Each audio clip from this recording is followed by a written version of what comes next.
एक समस्या का समाधान आपको इस चैनल के द्वारा कराया जा रहा है, हिंदी की समस्या। आपको बता दूं, ये पूरा समस्या पूरा सीरीज देख लेते तो आपका हिंदी का पोर्शन आपका बहुत मजबूत हो जाएगा। 1000 क्वेश्चन मैं इसमें करवाऊंगा, प्रीवियस ईयर क्वेश्चन है। और आपको बता दूं, ये 20वां पार्ट है। कितना पार्ट है? 20वां पार्ट है। जिन्होंने 19 पार्ट नहीं देखा वो चैनल पे विजिट करके देख लें। सभी पीआईक्यू आपके कहीं ना कहीं किसी न किसी परीक्षा में जरूर फायदा करेंगे। तो प्यारे साथियों, चलते हैं आज की श्रृंखला को प्रारंभ करते हैं। पहला क्वेश्चन, संबल में कौन सी ध्वनि है? संयुक्त है कि युग्मक है कि संपृक्त है या इनमें से कोई नहीं? तो इसका उत्तर होगा संबल में क्या होगा? संपृक्त ध्वनि है। अब इनकी एक एक की सबके चर्चा कर लेते हैं कि ये सब संयुक्त क्या होती हैं, युग्मक क्या होती हैं, सभी ध्वनियों की चर्चा कर लेते हैं। अजी देखिए, ध्वनियों की ये तीनों किस प्रकार हैं तो आप बताएं। ध्वनियां उच्चारण के आधार पर ध्वनियां कितनी प्रकार की होती है तो आप बताओगे 3 प्रकार की, संयुक्त ध्वनि, संपृक्त ध्वनि और युग्मक ध्वनियां। अब एक एक करके इन सबको जान लेते हैं। आज के बाद ये तीनों ध्वनियां आपको परेशान नहीं करेंगी, एकदम आपका क्लियर हो जाएगा। चलते हैं देख लेते हैं। पहला है संयुक्त ध्वनि। संयुक्त ध्वनि क्या होती है? 2 या 2 से अधिक व्यंजन ध्वनियों के परस्पर संयुक्त होकर लेकिन स्वर के सहारे से बोली जाती है, वो क्या कहलाती है? संयुक्त ध्वनि। अभी उदाहरण के माध्यम से आपका क्लियर हो जाएगा। देखिए, प्राण है, यहां पर पा आधा रा के साथ बड़ा जोड़ने पर संयुक्त ध्वनि बनती है। देखिए, प्राण बोलते हैं तो बड़ा आ का मात्रा सुनाई पड़ता है, मतलब जो स्वर की सहायता से बोली जाए वो क्या कहलाती है? आधा अक्षर तो हो लेकिन स्वर की सहायता से बोली जाए जुड़े, वो क्या कहलाती है? तो आप बताओ संयुक्त ध्वनियां। अब संपृक्त ध्वनियां क्या है? देखिए, बहुत बारीक बारीक अंतर, बहुत ध्यान देना है। 2 व्यंजनों से संयुक्त होकर होती हैं तो यह संपृक्त ध्वनियां कहलाती है। 2 व्यंजन ही होते हैं, उसमें उनको बोलने के लिए किसी स्वर की आवश्यकता नहीं पड़ती। देखिए, सा योम बा के मध्य क्या आया है? आधा मा आया है। सा और बा के बीच क्या है? आधा मा आया है। तो ये क्या होगा? संपृक्त ध्वनियां। वहां पर स्वर के सहारे से बोली जाती है, लेकिन यहां ऐसा कोई कॉन्सेप्ट नहीं। युग्मक ध्वनियां।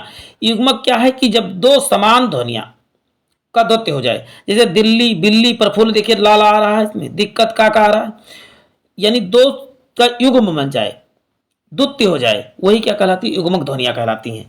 आशा करता हूं ये क्लियर हो गया। चलते हैं, इनमें से कौन सा शुद्ध रूप है? पहला आशीर्वाद, दूसरा आरसीवाद लिखा है, दूसरा आशीर। तो इनमें आपको बता दूं कौन सा करेक्ट हो जाएगा, तो इसमें आपका बी करेक्ट हो जाएगा। अब आप कैसे जानेंगे कौन सा सही है? आप यदि आशीर्वाद लिखिए, आप बोलते कैसे हैं तो आशीर्वाद ऐसे लिखिए, आशीर्वाद ऐसे, ये थोड़ा सा तोड़ के लिखें। अब बताइए, रा पहले आ रहा है, रा पहले आ रहा है तो लगेगा बाद वाले में, तो लगे बाद वाले में कहां पर लगा? तो आप बताओ, बाद वाले में केवल बी में लगा। बस यही ट्रिक अपना के आप जुगाड़ टेक्नोलॉजी के माध्यम से पूरे सब्जेक्ट को आसानी से तैयार कर सकते हैं। तो इसका उत्तर क्या हो जाएगा? बी हो जाएगा। चलते हैं नेक्स्ट क्वेश्चन देख लेते हैं। उच्चारण के आधार पर पहला नेक्स्ट क्वेश्चन है, उच्चारण के आधार पर उच्चारण के समय जीव की स्थिति के अनुसार स्वरों के कितने भेद होते हैं? तो आपको बता दूं कितने भेद होते? 3 होते हैं। आप अग्रस्वर, अग्रस्वर, पश्च स्वर, मध्य स्वर, 3 प्रकार के भेद होते हैं, अग्र, पश्च, मध्य। चलते हैं नेक्स्ट क्वेश्चन देख लेते हैं। वह ध्वनियां जो स्वरों के सहायता के बिना नहीं उच्चारित की जा सकती हैं, तो आपको क्या बताएंगे कौन सी ध्वनियां कहलाती? तो आप बताओ व्यंजन ध्वनियां कहलाती है, यानी ऑप्शन डी करेक्ट हो जाएगा। स्वरों के सहायता के बिना नहीं बोली जाए, किसी भी व्यंजन में बिना स्वर के सहायता से नहीं बोला जा सकता। देखिए, सा बोलते हैं तो सा में आ छुपा होता है। चलते हैं नेक्स्ट क्वेश्चन देख लेते हैं। साखी का तत्सम शब्द क्या है? तो साखी का तत्सम शब्द क्या आपको बता दूं? साक्षी, यानी ऑप्शन सी करेक्ट हो जाएगा। बहुत जबरदस्त क्वेश्चन आपके सामने ला रहा हूं, तो वीडियो को लाइक और शेयर और सब्सक्राइब जरूर कर लिया करें चैनल को। नेक्स्ट क्वेश्चन है, शक्कर शब्द का तत्सम रूप क्या है? शक्कर शब्द का तत्सम रूप आप क्या बताएंगे? शर्करा होता है, यानी ऑप्शन सी करेक्ट हो जाएगा। चलते हैं नेक्स्ट क्वेश्चन देख लेते हैं। रज्जू शब्द का तत्सम रूप क्या है? रज्जू शब्द का तत्सम राजा है कि रानी है कि राजपुत्र है कि रस्सी? तो रज्जू किसे कहते हैं? तो आप क्या बताओ? रस्सी को रज्जू कहा जाता है, ऑप्शन डी करेक्ट हो जाएगा। चलते हैं नेक्स्ट क्वेश्चन देखते हैं। स्वतंत्र सत्ता धारण ना करने वाले शब्द क्या कहलाते हैं? स्वतंत्र सत्ता जो धारण नहीं करते हैं वो क्या कहलाते हैं? तो वह कहलाते हैं रूढ़ शब्द कहलाते हैं। क्या? रूढ़ शब्द। जैसे जल, जा, और यदि हम ला को तोड़ दें तो ये बताइए कोई अर्थ निकलेगा? कोई अर्थ नहीं निकलेगा। स्वतंत्र शब्द सत्ता धारण न करने वाले क्या कहलाते हैं? योग रूढ़ कहलाते हैं। योग रूढ़ क्या है? जैसे रेलगाड़ी, रेल, नहीं नहीं, जैसे पंकज, पंकज, देखिए पंक मीन्स होता है कि कीचड़, और जा जोड़ने पर पंकज बन गया। पंकज मीन्स होता है कोई तीसरा अर्थ निकले। पंकज मतलब गुलाब होता है, कमल, कमल का फूल होता है पंकज मीन्स। आप देखिए कि वैसे पंकज किसी कीचड़ में उगने वाला, यानी जिसमें तीसरा बहुब्री वाला आप कॉन्सेप्ट जानते हो, यहां लगा दीजिए आप। चलते हैं नेक्स्ट क्वेश्चन। यौगिक क्या हो सकते हैं? यौगिक क्या, जैसे रेल गाड़ी, देखिए रेल क्या है, अंग्रेजी शब्द है, गाड़ी क्या है, देश शब्द, दोनों को मिला के बना दिया गया, तो उसे क्या कहा गया? यौगिक कह रहा है। नेक्स्ट क्वेश्चन देखते हैं। निम्नलिखित में से कौन सा यौगिक शब्द है? विद्यालय है कि पुस्तक है कि योगी के लेखक? तो आप बताइए विद्यालय में किससे बना है? विद्या प्लस आलय, विद्या प्लस आलय, तो क्या होगा? विद्यालय। तो इसका उत्तर क्या हो जाएगा आपको करेक्ट? इसका उत्तर हो जाएगा ऑप्शन ए करेक्ट हो जाएगा। नेक्स्ट क्वेश्चन देख लेते हैं। जिस शब्द का कोई सार्थक खंड ना हो उन्हें क्या कहते हैं? योग, रूढ़, मिश्रित, यौगिक या रूढ़? तो जिसका कोई सार्थक खंड ना हो वो क्या कहलाते हैं? तो रूढ़ शब्द कहलाते हैं, यानी ऑप्शन डी करेक्ट हो। जैसे जल हो गया, कल हो गया, इन सबका, इनको तोड़ने पर कोई सार्थक खंड नहीं बनते हैं, तो ये क्या कहलाते हैं? रूढ़ शब्द कहलाते हैं। नेक्स्ट क्वेश्चन देखते हैं। तरन, तनुजा, तट, तमान, जहां पर एक ही वर्ण की आवृत्ति बार बार हो वह क्या हो कहलाते हैं? तो वह कहलाते हैं अनुप्रास अलंकार कहलाते हैं, यानी ऑप्शन ए करेक्ट हो जाएगा। चरण, कमल, बंदो, हरिराई में कौन सा अलंकार है? उत्प्रेक्षा, अनुप्रास है, उपमा है या रूपक है? तो इसका उत्तर क्या हो जाएगा? रूपक अलंकार जो है। चरण, चरण, कमल, बंदो, हरिराई, यानी कि चरण ही कमल है कह दिया गया डायरेक्ट, इसमें डायरेक्ट आरोप किया गया, उसमें रूपक अलंकार होता है। नेक्स्ट क्वेश्चन देखते हैं।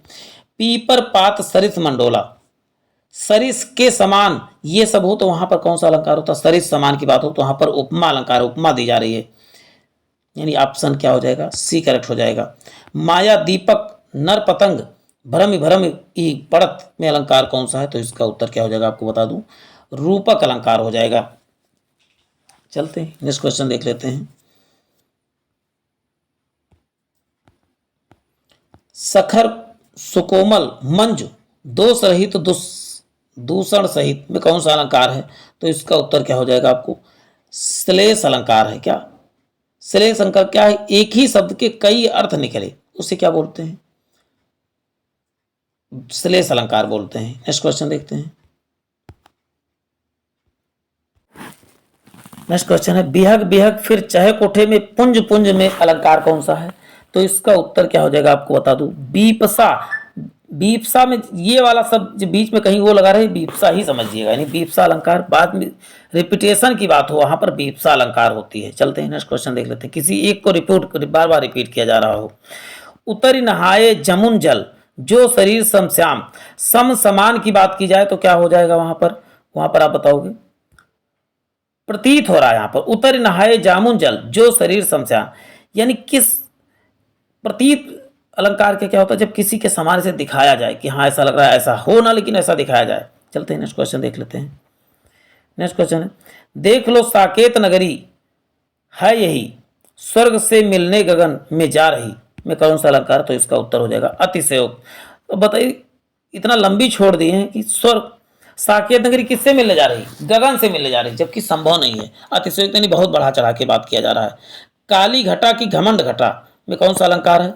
यहाँ पर एक घटा, काली घटा की बात कर रही है, यहाँ पर घमंड के घटने की बात, कम होने की बात हो रही है। एक घटा तो दो बार यूज हुआ, लेकिन उनका क्या है मतलब बात अलग है। यमक नहीं होगा यहाँ पर, नहीं, हाँ ठीक है। यमक अलंकार में क्या होता है कि इसे कनक, कनकते सौगुनी, एक कनक का अर्थ होता है सोना, एक का धतूरा, यानी कि शब्द एक ही बार लेकिन उनका अर्थ बार बार बदल जाए तो उन्हें क्या बोलते हैं? यमक अलंकार बोलते हैं। जाके जस प्रताप के आगे, सस मलिन रवि शीतल लागे, तो इसका क्या हो जाएगा अलंकार? तो इसका उत्तर हो जाएगा व्यतिरेक अलंकार हो जाएगा। चलते हैं नेक्स्ट क्वेश्चन देख लेते हैं। नहीं पलास पुहुपिये, ये है जगत अंगार में कौन सा अलंकार? तो इसका उत्तर क्या हो जाएगा? अपनुति अलंकार हो जाएगा। नहीं पलास के पुहुपिये, ये जगत अंगार। चलते हैं नेक्स्ट क्वेश्चन देख लेते हैं। विरह है अथवा यह वरदान, तो इसका कौन सा हो जाएगा? तो आप बताएं, इसमें कंफ्यूजन में विरह है या अथवा वरदान। नेक्स्ट, सुर मैसुर हरिजन असगाई, हमरे कुल इन पर न सुनाई, तो इसका क्या उत्तर हो जाएगा? तो बताओ दीपक अलंकार हो जाएगा। चलते हैं नेक्स्ट क्वेश्चन देख लेते हैं। छंद का अर्थ होता है, पहला है आच्छादन, नापना या काटना, या इनमें से कोई नहीं। तो छंद का अर्थ होता है आच्छादन होता है। नेक्स्ट क्वेश्चन देख लेते हैं। जिस रचना में मात्रा एवं वर्गों का विशेष ध्यान रखना पड़ता है उसे क्या कहा जाता है? तो उसे जो है छंद। छंद में मात्रा और वर्गों का बहुत ध्यान देना पड़ता है। छंद के कितने प्रकार होते हैं? तो छंद के कितने होते हैं? 3 प्रकार होते हैं। तो उत्तर हो जाएगा 3 प्रकार। नेक्स्ट क्वेश्चन, मात्रिक छंद की गणना की जाती है। तो मात्रिक छंद की गणना किससे की जाती है? तो आप बताएंगे मात्रा से की जाती है। एक मात्रिक छंद होता है, एक वर्णिक छंद होता है, एक मुक्तक छंद। 3 प्रकार के होते हैं छंद। चलते हैं, दोहा छंद का कौन सा वृत्त है? तो उसका उत्तर हो जाएगा अर्ध समृद्ध होते हैं दोहा छंद। चौपाई में कितने चरण होते हैं? तो चौपाई में कितने चरण होते? तो आप बताओगे चौपाई में कितने? 16। तो चौपाई में 4, और 4 का स्क्वायर कितना होता है? आप बताओगे 16। तो ऐसे करके याद कर सकते हैं चौपाई में कितने। सोठा छंद में दोहा छंद का होता है, सोहा छंद क्या होता है? तो आप बताएं उल्टा होता है। सोठा किसका उल्टा? तो आप बताओगे दोहा छंद का। दोनों में 24-24 मात्राएं होती। कितनी? 24-24 मात्राएं सोठा और दोहा छंद में। चलते हैं नेक्स्ट क्वेश्चन देख लेते हैं। साथियों आज के लिए इतना ही, फिर मिलते हैं एक नए सेशन में। जय हिंद, जय भारत।